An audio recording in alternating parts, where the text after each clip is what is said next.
Prime news కి స్వాగతం. ఇప్పుడు గౌరవనీయులు ఆదోని ఎమ్మెల్యే పార్థసారథి గారిని మాట్లాడవలసిందిగా మనవి చేస్తున్నాం.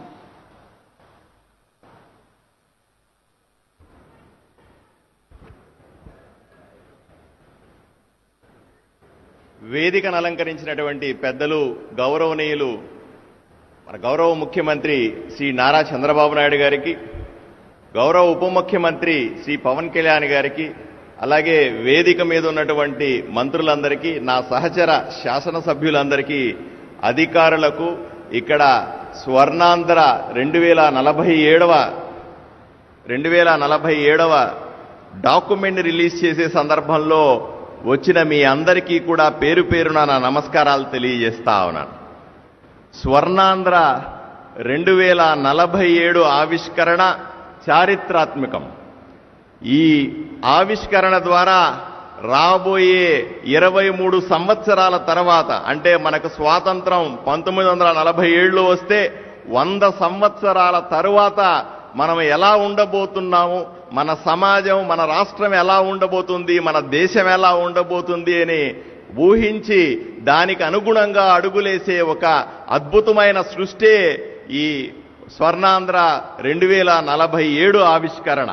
మనకు స్వాతంత్రం వచ్చి 77 సంవత్సరాలైనప్పటికీ కూడా అపరిష్కారంగా ఉన్నటువంటి ఎన్నో సమస్యలను పరిష్కరించే దిశగా గౌరవ ముఖ్యమంత్రి చంద్రబాబు నాయుడు గారు ఆలోచన విధానాన్ని మేళవించి ఈరోజు మన ముందు ఆవిష్కరిస్తున్నటువంటి ఈ స్వర్ణాంధ్ర విజన్ డాక్యుమెంటు లో పాలుపంచుకోవడం నాకు ఎంతో సంతోషంగా ఉంది.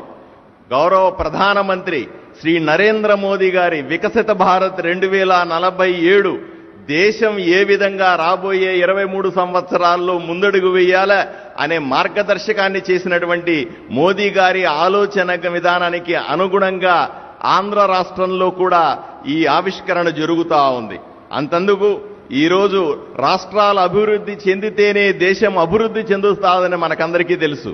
ఈ విధంగా రాష్ట్రాన్ని అన్ని విధాలుగా అభివృద్ధి చేసే దిశలో మన ప్రయాణిస్తున్నటువంటి చంద్రబాబు నాయుడు గారికి ప్రత్యేకంగా మనం అభినందించాల్సిన అవసరం ఉంది. దేశం అభివృద్ధి, రాష్ట్రం అభివృద్ధి, రాష్ట్రంలో ప్రతి కుటుంబం, ప్రతి పౌరుడి అభివృద్ధి ద్వారానే సాధ్యమవుతుందనే ఆలోచన విధానాన్ని మనం అందరూ అర్థం చేసుకోవాల్సిందే. ఈ డాక్యుమెంట్ స్వర్ణాంధ్ర 2047 డాక్యుమెంట్కు 4 స్తంభాలుగా విద్య, ప్రతి ఒక్కరికి విద్య ఉండడం అయితేనేమి, ప్రతి ఒక్కరికి ఆరోగ్యం అయితేనేమి, అన్ని వర్గాల సాధికారత అయితేనేమి, సుపరిపాలన 4 స్తంభాల మీద తయారు చేసినటువంటి ఈ విజన్ డాక్యుమెంట్ని ప్రతి ఒక్కరూ ప్రశంసించాల్సిన అవసరం ఎంతైనా ఉంది. ప్రతి ఒక్కరికి, ప్రతి బాలుడికి, ప్రతి విద్యార్థికి విద్య వండి తీరాల. డిజిటల్ విద్య ద్వారా, అలాగే పాఠశాలను ఆధునీకరించడం ద్వారా చదువుకున్న ప్రతి బిడ్డకి కూడా సాంకేతిక విద్య, నైపుణ్య కేంద్రాల ద్వారా ప్రపంచంలో మిగతా విద్యార్థులతో పోటీ పడే దిశగా రాష్ట్రంలోని ప్రతి బాలుడు, ప్రతి విద్యార్థి ఉండాలనే ఆలోచన చాలా గొప్పదని ఈ సందర్భంగా మనం అర్థం చేసుకోవాల్సిన అవసరం ఉంది. ఆరోగ్య సంరక్షణలో ప్రతి పౌరుడికి ఆరోగ్యం కావాలి, ఆసుపత్రులను ఆధునీకరించుకోవాలి, ఆసుపత్రుల్లో సదుపాయాలతో పాటుగా ఆసుపత్రితో సాంకేతిక నైపుణ్యాన్ని కూడా పుణికిపుచ్చుకోవాలన్న ముఖ్యమంత్రి గారి ఆలోచనకు అనుగుణంగా ఈ విజన్ డాక్యుమెంట్ తయారవుతా ఉంది. అన్ని వర్గాలకు సాధికారత లేకుండా విజన్లో రాబోయే 100 సంవత్సరాల స్వతంత్రానికి అర్థమే లేదు.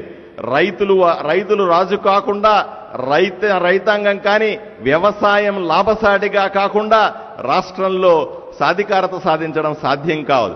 ఎంతో మంది నిరుత్సాహం, ఉత్సాహం లేని విధంగా ఉన్నటువంటి యువతకి తిరిగి పునర్జీవనం, ఉత్సాహాన్ని పెంచే దిశగా మనం చేయాల్సిన పనులు ఎన్నో ఉన్నాయి. మహిళలకు సంబంధించినటువంటి ఆర్థికంగా నిలదొక్కునే విధానాలు గౌరవ ప్రధానమంత్రి ఎప్పుడూ చెప్తారు. లఖపతి దీది అయితే తప్ప ప్రతి ఇంటిలో ఉన్నటువంటి మహిళ లక్షాధికారి కోటీశ్వరరాలైతే తప్ప సమాజం బాగుపడదు, ఆ ఇంటికి ఆర్థిక స్వాతంత్రం రాదు అని చెబుతారు. అలాగే అణగారిన ప్రజలు, బీసీలైనా, ఎస్సీలైనా, ఎస్టీలైనా, మైనారిటీలైనా సరే అందరి సాధికారత, అందరినీ అభివృద్ధి చేసుకోవడం, అందరి సంక్షేమం చూడడం దిశగా ముఖ్యమంత్రి గారు చేస్తున్నటువంటి ఆలోచన విధానం ఎంతో గొప్పదిగా మనం చూడాల్సిన అవసరం ఉంది.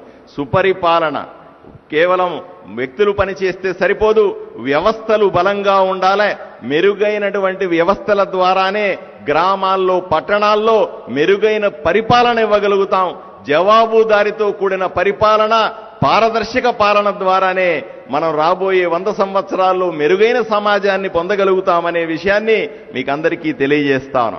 ఈ సందర్భంలో నేను నమ్ముతా ఉన్నాను, మన రాష్ట్రం అన్ని వర్గాల ప్రజల సహకారంతో, శ్రీ ముఖ్యమంత్రి చంద్రబాబు నాయుడు గారి ఆలోచన విధానంతో, శ్రీ ప్రధానమంత్రి నరేంద్ర మోదీ గారి మార్గదర్శకత్వంలో తప్పనిసరిగా అభివృద్ధి చెందుతుందని డాక్యుమెంట్లో ఏవేవైతే అంశాలు పెట్టామో 10 అంశాలతో పాటుగా ఎంతో సుదీర్ఘ ఆలోచనతో ముఖ్యమంత్రి గారి అనుభవంతో పెట్టినటువంటి అన్ని అంశాలు కూడా నెరవేరుతాయని, రాబోయే తరాల కోసం ముఖ్యమంత్రి గారు కలలు కంటున్నటువంటి స్వర్ణాంధ్ర 2047 విజన్ ఏదైతే ఉందో, ఒక ఆలోచన ఏదైతే ఉందో, ఈ మహాయజ్ఞంలో భాగస్వాములు కావాల్సిందిగా ఎంతో సుదీర్ఘ ఆలోచనతో ముఖ్యమంత్రి గారి అనుభవంతో పెట్టినటువంటి అన్ని అంశాలు కూడా నెరవేరుతాయని, రాబోయే తరాల కోసం ముఖ్యమంత్రి గారు కలలు కంటున్నటువంటి